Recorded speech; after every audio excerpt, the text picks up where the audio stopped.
Foco no afeto de número 352. Tema de hoje, paz interior. Por que é tão difícil? Se você procura a paz interior, estando no caminho do autoconhecimento de forma consciente, ou estando no caminho do autoconhecimento não tão consciente ou nada consciente de que está nesse caminho, você certamente encontra muita dificuldade. Mal a gente consegue a paz exterior, é muito trabalho que dá, não é? A gente faz isso tudo direitinho, mas aí vem um acontecimento que pega a gente de surpresa, despreparado, e está lá a gente se surpreendendo numa indisposição reativa em relação àquilo que está acontecendo, porque a gente não está em estado meditativo, a gente não está preparado para responder àquela situação, e aí compromete toda aquela paz exterior. Que dirá então da paz interior? Eu recomendo que você veja 2 vídeos meus que falam sobre o que nós vamos falar aqui hoje, falam parte do que vamos falar hoje aqui. Um deles é Fazendo as Pazes com a Sombra, e outro vídeo é O Assédio das Nossas Sombras. O assunto sombra é muito importante, ele vai ser também tratado aqui de uma outra forma, vai ser tratado aqui também, gente. A nossa querida comentou o seguinte, que mandou a mensagem para mim sugerindo falar sobre este assunto, pelo que agradeço demais. Eu não consigo entender essa dificuldade em me entender e em me curar e me fazer bem, porque é tão difícil alcançar a minha própria paz se está tudo ao meu alcance em mim. Gente, é muito complicado a gente desenvolver a percepção da construção da paz interior, que na verdade é a desconstrução dessa programação mental que a gente sofre na UCD, Universidade Compulsória do Desafeto, que é nascer numa sociedade bélica, ainda em estado de praga biológica, e principalmente em lares que não estão preparados para a educação, principalmente afetiva. Os lares viraram trincheiras de uma guerra toda provocada, enfim, mas os lares preparam as pessoas para sobreviverem, para serem sobreviventes numa guerra. É claro que fica uma universidade compulsória, porque a gente é pequeno, é compulsório, não tem como sair de lá, né? Você tem que ficar lá. E também porque você não tem nenhum preparo para rebater, para contra-argumentar em relação àquilo que entuxa na tua cabeça. Eu, por favor, rogo, imploro a vocês que não culpabilizem ninguém. Ninguém é culpado disso. Ah, meu pai e minha mãe são culpados. Isso é mimimi. De verdade. Porque o papai e a mamãe tiveram papai e mamãe também que tiveram papai e mamãe. E vem assim a humanidade o tempo todo. Pelo que eu tenho notícia, quando você estuda um pouquinho, você vê que a humanidade o tempo todo esteve nesse estado de praga biológica em que a gente ainda está. Isso significa autodestrutivos, destrutivos em relação semelhante ao meio ambiente. A gente está bélico, está virado no giraia, como dizem. Né? A gente está bélico. Então é muito difícil você, nascendo sob essas condições, você, ao descobrir, quando tem essa sorte, que o saudável é você procurar o autoconhecimento e a paz interior, e mesmo não descobrindo isso, você percebe que é muita beligerância demais, todo mundo quer paz, todo mundo quer um tanto de sossego, a gente não quer, de um modo geral, a gente não está querendo a vagabundagem, a gente quer trabalhar, a gente quer cooperar, nós somos uma espécie colaboracionista, então a gente quer exercer isso, só que a natureza disparou essa autodestruição, destruição de semelhantes do meio ambiente, porque estamos em estado de praga biológica. Explosão demográfica, aí a natureza toma uma providência drástica, que é reduzir. As pessoas começam a se destruir umas às outras, a si próprias e tal, então a gente fica nesse modo bélico por impulso da natureza. A natureza está errada? Não. Agora, a gente consegue sair desse estado de praga biológica e entrar em estado de excelência biológica, mesmo estando num convívio em que a humanidade praticamente toda em estado de praga biológica, sem dúvida que sim, tem tanta gente que fez isso. Tem pessoas que nasceram aqui, os grandes iluminados, que a gente ouve falar e sabe, lê tanto a respeito deles, como Cristo, como Buda, como Osho, assim como Yogananda, assim como Yukteswar, Lahiri Mahashaya, Ramana Maharishi e tantos inúmeros e centenas de outros. E não precisa nem ser iluminado. Muitas vezes você tem uma conexão com a sua essência um pouco mais generosa, vamos dizer assim, um pouco mais fácil. Você sente o impulso que todos nós sentimos, que é da excelência. Estamos em estado de beligerância, mas a gente não perde a referência natural da gente, que é a colaboração, a cooperação, a generosidade, o afeto e o amor em todos os seus níveis. Conseguir a tal da paz interior é um negócio muito complicado, é muito difícil. Quem trabalha nisso, nessa reforma íntima, sabe o quanto é difícil. Tem gente que nem começou o trabalho porque acha que isso é impossível. Tem a plena certeza de que isso é absolutamente inviável. Que a coisa é assim mesmo, está todo mundo brigando, o negócio é cada um por si, todo mundo sobrevivendo nessa guerra. Mas tem um outro jeito sim, é quando a pessoa descobre, ela começa a caminhar e começa a se sentir melhor. Quando vai se essencializando com o tempo e com as práticas, não é? Só que a pessoa trabalha 1 ano, 2, 3, 4, às vezes 5 anos e a tal da paz interior não vem. É disso que a gente vai falar hoje. Por que é tão difícil o acesso a essa paz interior, não é? Bom, gente, é interessante saber para que serve a tal da paz interior, não é? Lógico que é para a nossa saúde. E se a gente pensa tanto em paz interior, a gente, quando experimenta algum momentinho, a gente, por ser uma espécie colaboracionista, saudavelmente dependente, interdependente, a gente quer a paz no mundo. Mas é importante lembrar que a paz no mundo só é possível a partir da paz em nós. Então a paz entre nós só é possível a partir da paz em nós. Então, se você reclama muito, porque não tem paz, que não tem paz, que não tem paz, então como é que você pode colaborar? Desenvolvendo o seu autoconhecimento a ponto de você se tornar uma pessoa interiormente pacífica. E é o tal do caminho do autoconhecimento. O seu melhor amigo e o seu pior inimigo moram no mesmo lugar, moram em você. Quem é você, afinal? Em geral, a gente se identifica com o ego. Definindo aqui superficialmente e rapidamente. Ego é a junção de físico, emoções, mente. Tudo isso é uma coisa só. O estado de praga biológica causa medo excessivo por causa da debilitação da percepção intuitiva. Esse estado de guerra em que a gente vive nos causa um medo excessivo. O que eu quero dizer com excessivo? Em estado de excelência biológica, a gente tem medo sim. Tem medo dos predadores, tem medo de ameaças externas, tem medo de fenômenos da natureza e por aí afora. São os medos do superego de defesa, não superego repressor, que é resultado de uma repressão social, ok? Então, o estado de praga biológica causa medo excessivo por causa da debilitação da percepção intuitiva. Quando a gente entra nesse medo excessivo, a gente perde um pouco da conexão com o nosso poder intuitivo, ok? É muita tensão. A intuição ela vem quando a gente está numa relativa, não precisa ser total, nem muita, mas numa relativa paz interior. Sem a percepção intuitiva, a gente entra numa insegurança igualmente excessiva. Por que eu digo excessiva? Porque insegurança faz parte da nossa natureza saudável. Em estado de excelência biológica, a gente tem insegurança, sim, mas não é em excesso. É aquela insegurança quando você está caminhando, você tem lá um fenômeno da natureza e você fica ali em alguns momentos, em alguns instantes em dúvida se vai por aqui, se vai por ali, você experimenta uma insegurança, mas você logo toma uma decisão. É preciso, a natureza diz isso. Por quê? Quando em excelência biológica a intuição está mais acessível. Então ela vem, a intuição é a sabedoria, então ela vem e diz, ó, faz, é isso aí.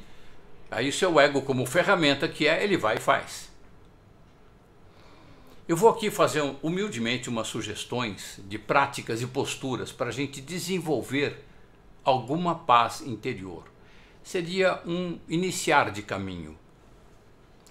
Primeira coisa, não poderia ser diferente, gente, é a gente se manter na frequência amorosa. É claro, se você está na frequência amorosa, a paz interior fica muito mais acessível. Agora, como é que eu vou me manter na frequência amorosa? Meu Deus do céu, como entrar nessa frequência amorosa e como ficar nela ali, ok? De repente você está no momento que você está ali absolutamente possesso por um sentimento de destruição, está com raiva, com instinto de vingança e por aí afora. Aí como é que você volta para a frequência amorosa, para o estado de frequência amorosa?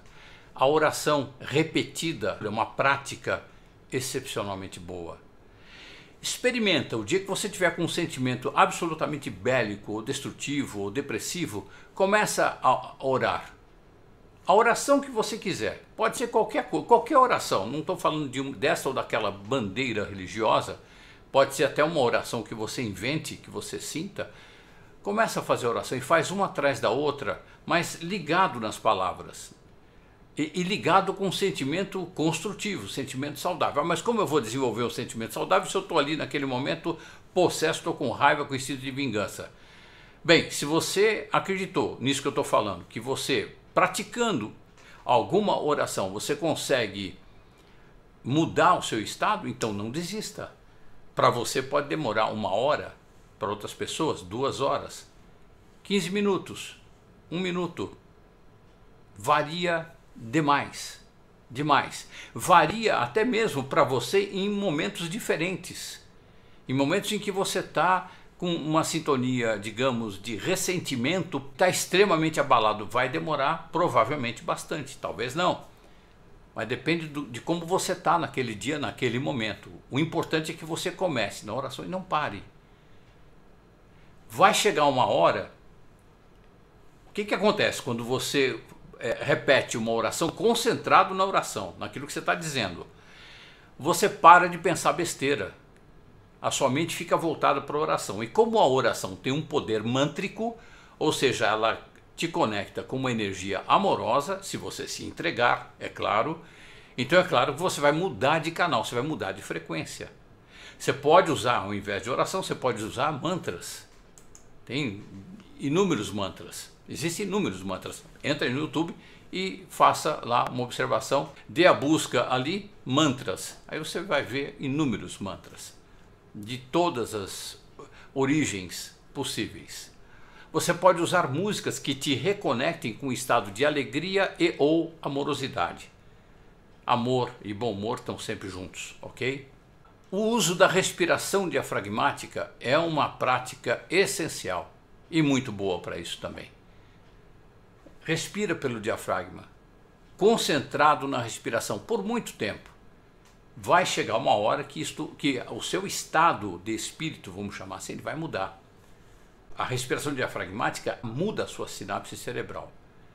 Ela manda uma ordem para o seu cérebro dizendo que está tudo bem. Porque a respiração torácica, quando você fica nela, você está mandando uma informação para o cérebro de que você está pronto para ser atacado ou atacar. Você está em vias de conflito físico ou emocional. Quando você passa para o diafragma, você manda uma ordem, uma mensagem para o cérebro de que está tudo bem. E isso vai mudando o seu estado, ok? Aí tem algumas coisas mais posturais que eu gostaria de recomendar. Parar de julgar a si mesmo e aos outros. Tudo isso para você caminhar na direção da paz interior. Parar de julgar a si mesmo e os outros. Ah, mas fulano fez uma coisa que é imperdoável. Não julga. Não julga. Se você acredita em Deus, se você acredita que, mesmo não acreditando em Deus, que a nossa natureza é sábia e que ela sabe administrar todos os males que a gente sofre, quando eu falo que a natureza vai administrar, não é que a árvore vai administrar as nossas desarmonias, é a natureza em nós que vai fazer essa administração sábia. Então, quando a gente para de julgar a si mesmo e aos outros, a gente tem um conflito, uma tensão a menos. Por outro lado, ter sempre um olhar compassivo para consigo próprio e para com o outro. Compaixão. O cara errou, ou o cara te prejudicou, ou a pessoa está lá ferrada, viciada por alguma razão, enfim, você de repente nem sabe a razão, não importa, compaixão em relação àquela pessoa, manda uma energia amorosa para aquela pessoa, ora por ela, preferência pelo mentor dela, pelo anjo de guarda, se você acredita nisso, manda uma energia amorosa para ela em última análise. Outra coisa é aceitar que nós somos todos mestres e discípulos de todos nós. Não existe alguém superior e alguém inferior. Não tem isso. A gente faz essa classificação no nosso social ainda muito precário. Sou muito grato ao nosso social e a todo mundo que construiu esse social, de que desfruto hoje e que também sofro. Ok? Sofremos. Mas está longe desse projeto, está pronto, está acabado. Não é? Então, as pessoas são superiores ou inferiores apenas pelo olhar do social. Porque no bando de 50 a 100, todos são interessantes. Todos são muito bem-vindos. A relação em estado de excelência biológica, que é a nossa vocação, é absolutamente saudável. É amorosa, não é aquele paraíso cuticute que muita gente pode imaginar que eu esteja me referindo aqui. Não, não tem nada disso. Tem briga, tem discussão e tudo. Mas o foco não é na destruição, não é no assassinato, não é no extermínio, não é na briga de raça. Essas bobajadas todas não existem. Na excelência biológica não existe. Outra questão é parar de brigar pelo que é seu, para poder atrair o que é para você. A gente cisma que uma coisa é da gente, não, porque isso é meu, porque é meu. A gente não tem nada, a gente está com coisas. E a gente desfruta do uso de algumas coisas por algum tempo, a gente desfruta do convívio com algumas pessoas por algum tempo. É sempre temporário, gente. É sempre temporário. Estou chovendo no molhado, mas eu só estou lembrando aqui. Então é legal a gente parar de brigar por aquilo que a gente acha que é da gente, que é meu, para que a gente possa atrair o que é para nós. Você tem necessidades. E não pense que o todo que eu digo é a humanidade inteira, o universo todo. O todo está sempre a serviço do todo, desde que você esteja numa frequência amorosa. Está numa frequência destrutiva, aí o todo está, esse outro todo está a serviço, sim, de ferrar todo mundo, porque nessa frequência que você está. Mas o todo está sempre a serviço, amorosamente, de todos. Então, o que é para você, você tropeça naquilo, se você está em estado de amorosidade. Percebe, gente? Aceitar e manter a distância saudável entre você e quem quer que seja, tendo por parâmetro o tanto de afinidade que existe entre você e os outros. A distância saudável não é esquecer a pessoa. Se você não convive, esteja em estado de amor em relação a essa pessoa. Se a distância está saudável, puxa vida, é fácil você entrar nessa frequência, é fácil você sentir essa frequência e ficar nela. Na distância saudável, todo mundo é interessante. Na distância saudável, todo mundo é passível de ser amado. Na distância saudável, todo mundo é agente de construção amorosa em relação a todo mundo, supondo que todos estejam na distância saudável, porque aí não tem o bendito do conflito. Ah, mas isto é fugir das limitações que a gente tem que superar, etc. e tal. Você pode escolher o caminho de tomar porrada para evoluir a relação. E você pode escolher o caminho de ter uma inteligência emocional e para a distância saudável, ali você exercer o amor. Mesmo que você não fale com a pessoa, mesmo que você não encontre com a pessoa, isso não é rompimento, se não está rompido aqui dentro. Percebe? E aí, se for para você encontrar com a pessoa, você tropeça na pessoa. É aquela pessoa que, nossa, eu não esperava te encontrar aqui. Você tropeça. Porque você está na frequência amorosa, a pessoa também está na frequência amorosa.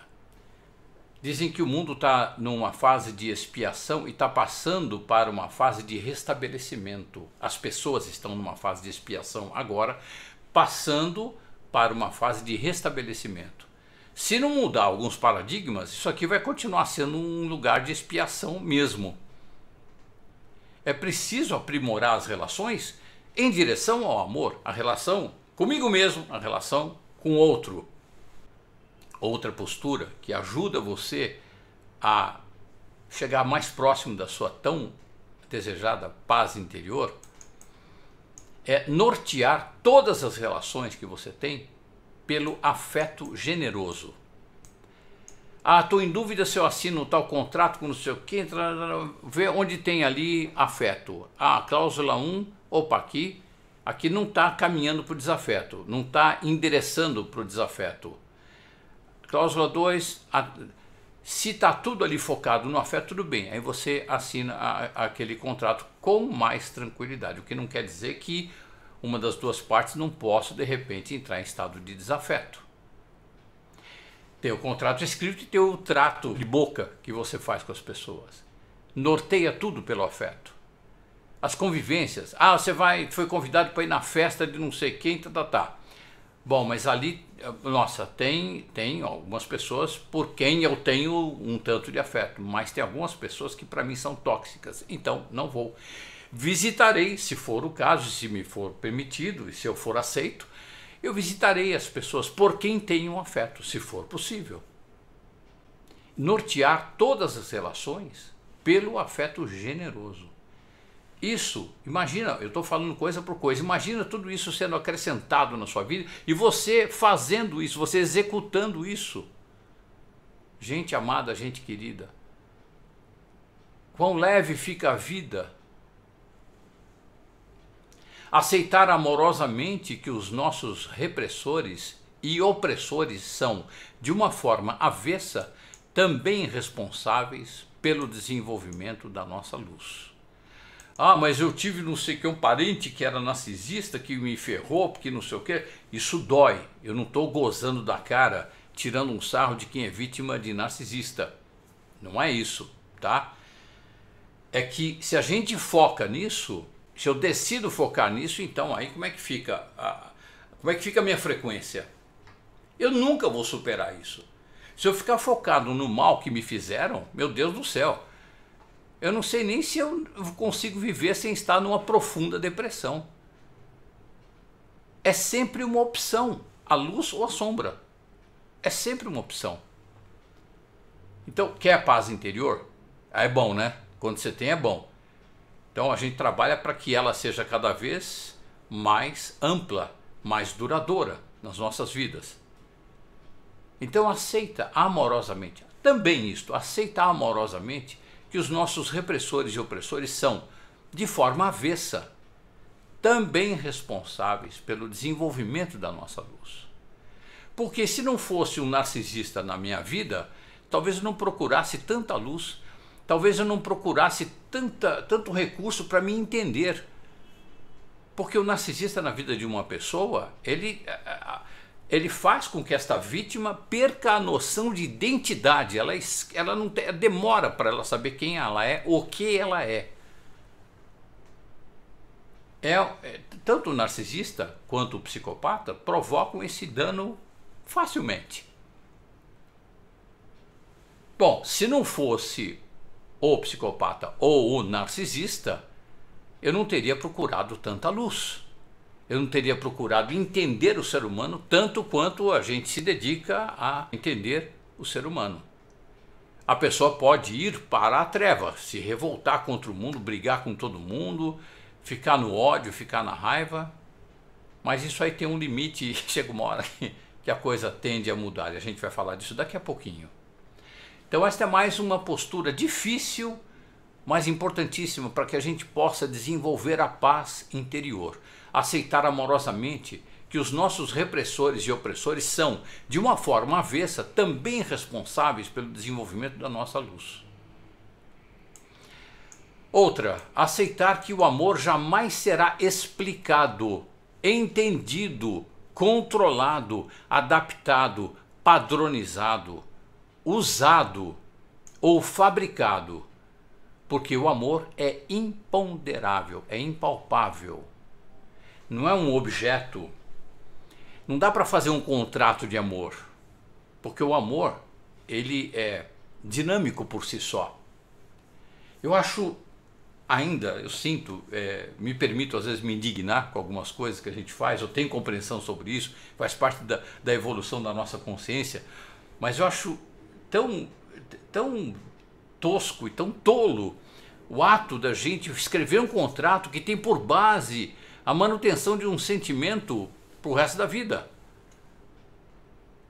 Meu Deus, eu fico perplexo. E olha, eu estou falando de mim, estou falando de todos nós aqui, né? Ok? É a minha humilde percepção. Eu fico muito impactado com isso. Então é preciso que a gente consiga ter uma ótica sobre o amor, entendendo que ele jamais será explicado. Não dá para explicar o amor. Entendido. Não dá para entender o amor. Você sente, mas não entende. Controlado. Agora eu vou amar mais, agora eu vou amar menos um pouquinho, até que seja conveniente que eu ame mais. Outra vez. Adaptado. Não, a gente faz uma adaptaçãozinha aqui. Bom, vai ficar mais difícil o negócio, vai ficar meio tóxico, mas o amor pode tudo. O amor pode tudo mesmo, enquanto sentido e vivenciado. Agora, abafado, cadê o amor? O exercício dele. É isso que as pessoas não entendem. Esse negócio de o amor pode tudo sim, mas é dito de uma forma falaciosa e tem que ter cuidado com a interpretação disso. O amor também não é padronizável, não é padronizado. Não existe isso. Usado, não dá para usar o amor.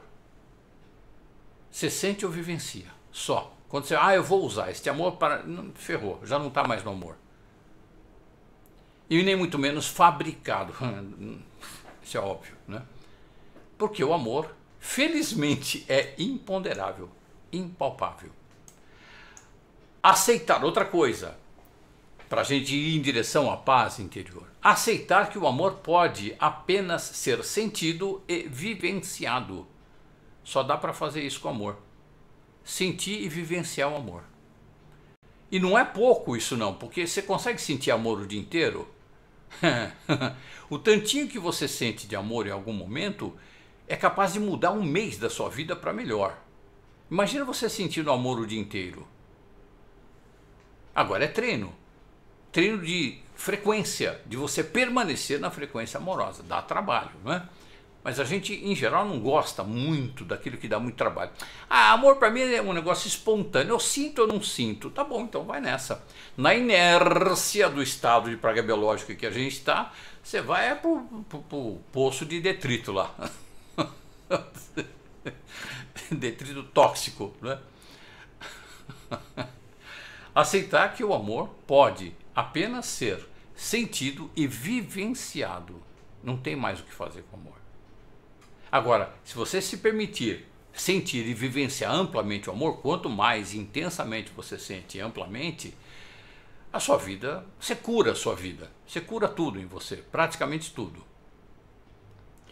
Agora, a principal prática, o principal elemento para você trilhar o caminho da paz interior, a meditação, que é o contato direto com o ser. Vamos voltar àquela pergunta que a gente fez no comecinho? Quem é você? Em geral, como eu falei lá, né, a gente se identifica com ego. Ego igual físico, emoções e mente.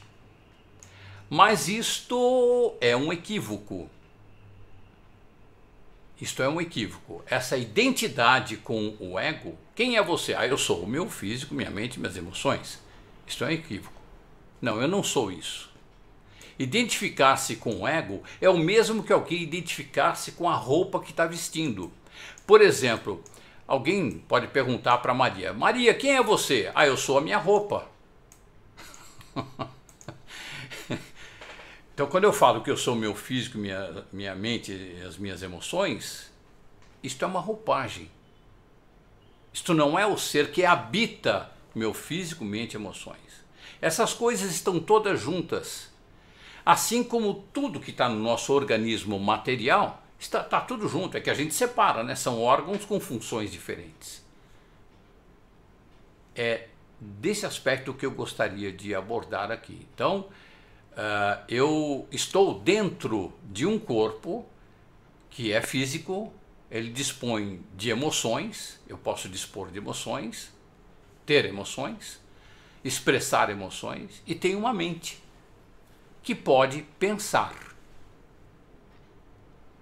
Segundo os grandes mestres da espiritualidade, nós somos a energia que habita os nossos corpos, a energia que dá vida aos nossos corpos, a energia que anima os nossos corpos, ânima, a nossa alma. Nós somos o nosso ser. É daí que vem toda a nossa sabedoria. Sabedoria essa que nos dá a percepção intuitiva de tudo o que o nosso ego precisa fazer. A sabedoria, ela fala no silêncio. Você sente a voz da sabedoria. Você não ouve. Não são palavras que são articuladas. Você sente, assim como você sente sede. Você sente que é para beber água. Você não precisa nem saber falar para isso. A sabedoria nos dá a percepção intuitiva de tudo o que o nosso ego precisa fazer. Para ouvir, entre aspas, ouvir a sabedoria, o ego, físico, mente, emoções, precisa estar quieto, estar silencioso, passivo, como uma ferramenta que age apenas movida pelo ser e não pelo medo e insegurança excessivos. Então o ser é igual à luz e o ego é igual à sombra? Não! Tem muita gente que se equivoca quando aceita esse conceito, ou quando adota esse conceito. O meu ser é luz, meu ego é que é sombra.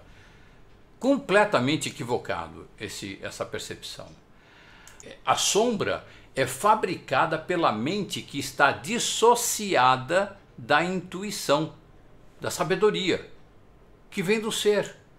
É a mente que resolveu agir por si própria com base na precária percepção que tem das coisas de um modo geral, por estar dissociada do ser. Ok? A sombra é fabricada pela mente que está dissociada da intuição, da sabedoria, que vem do ser. É a mente que resolveu, ela que decidiu agir por si própria, com base na precária percepção que ela, mente, tem das coisas por estar dissociada do ser. Assim, essa mente perturbada resolve se apoderar da gestão da vida equivocada. Ela resolve, não, agora eu sou o chefe, eu que mando aqui. Aí ela põe o físico e as emoções a serviço das ideias toscas que consegue gerar. Porque está dissociada da sabedoria, por isso que as ideias são toscas, nesse caso. Ela entra em rota de colisão com ela mesma. Muita gente chama essas ideias de sombra. Assim fica da forma correta, ser é igual à luz. Ego é igual a ferramenta e percepções e pensamentos gerados pela mente dissociado da sabedoria. Muito bem, vamos repetir essa parte aqui. Assim fica, o ser é igual à luz. O ego é uma ferramenta e percepções e pensamentos gerados pela mente dissociada da sabedoria é igual à sombra. Ok? Vou definir de uma forma mais clara ainda. Ser é igual à luz. Ego é igual a ferramenta. O ego não é bom nem mal. Quando a sombra se apodera do ego, aí só faz bobagem. Essas bobagens que faz, pensamentos e coisas, são as sombras, ok? O ego apenas faz. Quando o ego fica quietinho e deixa o ser agir, a intuição agir, aí sim, esse ego é um porta-luz, está portando a luz. Então, ser é igual à luz, ego é igual a ferramenta. E a sombra o que é? São aquelas percepções e pensamentos gerados pela mente dissociada da sabedoria. Por causa do medo e da insegurança, essa mente perturbada quer a todo custo se apossar do ego, físico, mente e emoções, para gerir a vida. Vejam bem, né? O que alguém, a mente, tendo como mestre o medo e a insegurança, medo excessivo e insegurança excessiva, querer a todo custo se apossar do ego, físico, mente, emoções, físico, ela mesma, a mente e emoções, para gerir a vida. O que o ser faz quando essa perturbação acontece? Muita gente diz, não é a briga da luz contra a sombra, porque é o ser contra o ego. Nossa Senhora! Quando essas sombras atacam, ruidosamente, o que o ser faz? Nada. Nada. Ele não faz nada. Ele continua lá, pulsando sabedoria. Pulsando sabedoria. A mente fez muito barulho e parou de ouvir. Na hora de um possível ataque, a mente entrou, surtou. Que medo. Aí ela esquece daquela paz, daquela interiorização, porque ela não estava em estado meditativo, que é um estado do qual a gente não deve sair nunca. Em estado meditativo a gente tem um acesso, não é que vai ficar o tempo todo ali parado, não, você está correndo, está brincando, ou brigando, está fazendo o que for, mas você está em estado meditativo, estado de percepção. Aí vem uma ameaça, você dá uma parada para sentir, não para articular o que vai fazer mentalmente, você vai sentir o que tem que fazer. E a sabedoria fala, é pelo sentir. Então, quando a mente está muito perturbada, muito conturbada, o que o ser faz no momento desse? Não faz nada, ele continua pulsando, e é silencioso. Esse ego precisa aquietar, nem que seja por uma fração de segundo. É preciso que essa mente perceba que só está conseguindo arrumar encrenca agindo dessa forma. Mas, de crise em crise, um dia isso acontece. Essa mente vai perceber que está conseguindo só arrumar encrenca agindo dessa forma. De crise em crise, um dia cai essa ficha. A mente cai prostrada, exausta e desiste. Não raro é nesses momentos que a ficha cai. No momento da exaustão e da desistência, essa mente fica passiva. A mente para de pensar e eis que, de surpresa, tem uma intuição. Ela nem sabe que é intuição e nem muito menos de onde veio. Veio da sabedoria, da essência, da luz. A gente se pergunta de quantas crises assim essa mente vai precisar para perceber, aceitar e incorporar que é na própria passividade, na passividade dela, mente quietinha, que lhe advém as soluções inimaginadas, as sábias percepções, as ideias luminosas que tornam a vida encantadoramente prazerosa, leve, alegre, amorosa e impensavelmente simples. Depois de descobrir que é na passividade da mente, na meditação, quanto tempo leva para alguém atingir e manter a sua paz interior? Segundos, horas, dias, semanas, meses, anos, vidas, não importa. O que importa é que não desista de meditar. Treinar, treinar, treinar, sem nunca desistir. É um caminho que só tem início e não acaba nunca. Se estende ao longo do eterno. É o caminho de todos nós, o da expansão da consciência. Cada um no seu ritmo, cada um no seu tempo, cada um do seu jeito. Mas todos cada vez mais focados no amor. Já que todos nós vamos passar por esta inevitável metamorfose, não tem jeito, a gente vai passar por isso em algum momento. Que tal pular muitas crises e começar a meditar agora? Foco no afeto.